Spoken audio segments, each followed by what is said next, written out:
Cette semaine, les amis, j'aimerais vous raconter une très belle histoire. C'est celle d'Avi. Il habite à Beth Shemesh en Israël. Ça fait 10 ans qu'il attend avec sa femme d'avoir un enfant. Ça ne marche pas. Malgré tous leurs efforts, la patience, des thérapies de couple, les activités de relaxation, des traitements, ça n'a rien donné. C'est un couple qui est solide, mais ça n'empêche pas qu'il soit très affecté par la situation parce que l'appartement à leur goût est trop bien rangé. Ça manque de petits pots renversés, des jouets éparpillés dans le salon, de poussettes. Leur vie, selon eux, est un peu trop calme. Il n'y a pas d'école, de rire d'enfants, de visite chez le médecin. Ils trouvent que, bon, un petit manque. Et un jour, dans le cadre de son travail, Avi doit partir en Pologne avec ses collègues. Il est prévu une visite de lieux historiques qui sont liés à la Shoah, des endroits marquants de l'histoire juive polonaise. Et ce Avi a un collègue juif religieux qui s'appelle Jonathan et qui connaît très bien sa situation. Il sait que Avi souffre de ne pas avoir d'enfant et que rien ne pourrait lui faire plus plaisir au monde que d'en avoir un. Et donc au cours du séjour, Jonathan s'approche d'Avi et lui dit « Tu sais, je sais ce que tu vis, tu voudrais avoir des enfants, mais je sais aussi que tu n'es pas religieux. Tu ne pratiques pas la Torah, les mitzvot, le judaïsme, ça ne te parle pas. Mais il y a en Pologne le tombeau d'un grand tzaddik, un grand chassid, un homme saint qui s'appelait Rabbi Elimelech de Lizensk.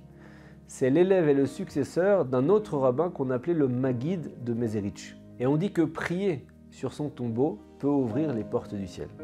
Alors viens avec moi, on ira prier Dieu sur sa tombe pour que par le mérite de ce tzaddik, ta femme puisse tomber enceinte et que vous ayez le bonheur d'être parents tous les deux. En tout cas, moi je te dis, tu perds rien à essayer.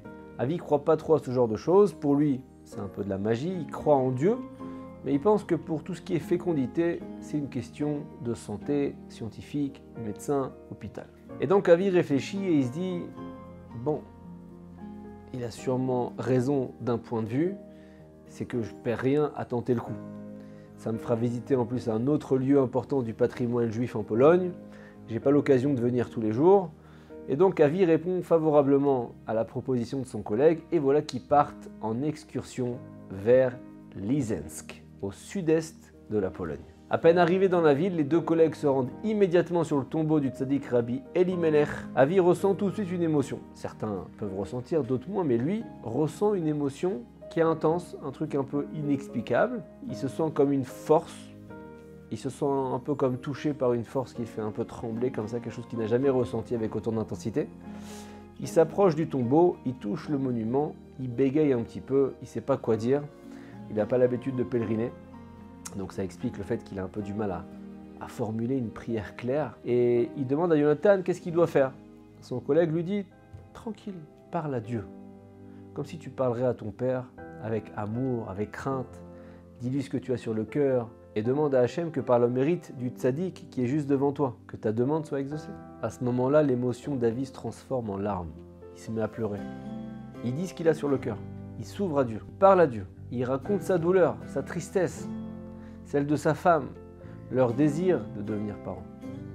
Il dit à Dieu, regarde, si cette année par le mérite de ce tzaddik qui est devant moi, que je ne connaissais pas, ma femme tombe enceinte et qu'on a un fils, je promets que je lui donnerai comme prénom Elimelech en l'honneur de lui, Rabbi Elimelech de Lizensk. Ensuite, les deux collègues quittent le tombeau. Avi est toujours un peu bouleversé par le pèlerinage qu'il a pris aux tripes. Il dit à Jonathan qu'il n'a jamais ressenti une émotion pareille. Le groupe revient en Israël et quelques mois plus tard, le miracle inimaginable arrive. Mais ce n'est pas la fin de l'histoire, détendez-vous. Après 10 ans d'attente, la femme d'Avi tombe enceinte. J'ai pas besoin de vous raconter la joie dans le couple, l'impatience, disons, de tenir ce bébé dans les bras. Et à l'occasion de l'échographie du 4e mois, on leur annonce que c'est un garçon. Et immédiatement, Avi se souvient de sa promesse qu'il a faite seul, sans sa femme, sur la tombe de Rabbi Elimelech de Lizensk. Et bizarrement, ça l'inquiète un peu. Comment est-ce qu'il va annoncer à sa femme, alors qu'elle n'est pas non plus très religieuse? Jusqu'à aujourd'hui, il n'avait pas osé lui parler de son pèlerinage à Lizensk, pour pas lui donner de faux espoirs. Mais maintenant, tout est différent. Et il a donné sa parole à Hachem. Et même s'il n'est pas vraiment au clair avec sa foi, sa émouna, il n'est pas question pour lui de remettre en question sa parole. Et donc les mois passent, et grâce à Dieu, la grossesse se déroule à merveille. Avi n'a toujours pas parlé du prénom avec sa femme. Il n'a pas le courage, il sent que sa femme va refuser net à chaque fois qu'il va essayer d'en parler. Il est un peu pétrifié. Et là, le grand jour arrive, le bébé arrive au monde, il est en bonne santé. La Brit Mila devrait avoir lieu dans les temps, donc 8 jours après la naissance. Avi ne peut plus reculer, c'est à l'occasion de la circoncision que le nom est donné chez nous les Juifs. Et donc un soir, il prend son courage à deux mains. On est avant la Brit Mila. Un soir, il décide de raconter à sa femme son voyage en Pologne. Sa femme écoute d'une oreille distraite, mais quand Avi évoque la promesse qu'il a faite sur la tombe d'attribuer à leur enfant son nom, Elimelech, sa femme réagit tout de suite. Elle dit, c'est une blague ou quoi? Elimelech, avec le à la fin.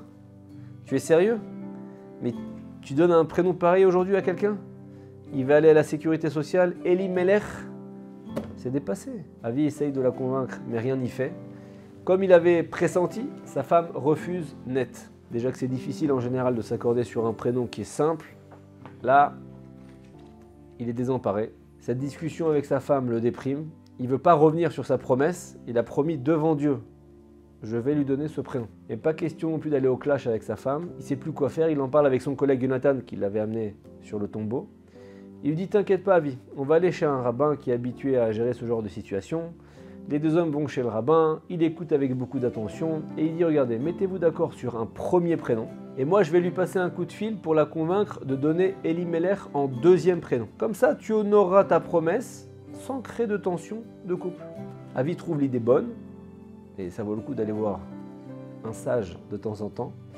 Il est soulagé, le Rav appelle son épouse qui accepte la proposition, ils se mettent d'accord sur le premier prénom. Et là, le jour de la Brit Mila arrive, il y a une émotion spéciale, 10 ans d'attente, il y a beaucoup de monde, tous les amis. Au moment où le circonciseur, le Moël, demande le nom aux parents, selon la formule sacrée qu'on dit, Veikare, Shemo, Be-Israël, comment va s'appeler cette personne, ce bébé?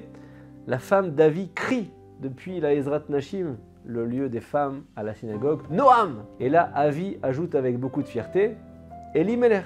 Après avoir fini les prières, les bénédictions de la Brit Mila, le Moël félicite les parents et il leur dit « Noam Elimelech, mais quel merveilleux prénom rempli de Gdusha, de sainteté vous avez donné à votre enfant !» Exactement le nom du célèbre ouvrage du tzaddik, Rabbi Elimelech de Lizensk, le Noam Elimelech, c'est comme ça qu'on l'appelle, c'était son surnom, le Noam Elimelech. Avi ouvre les yeux, il n'en revient pas. Il ne savait même pas que ce nom avait une signification particulière.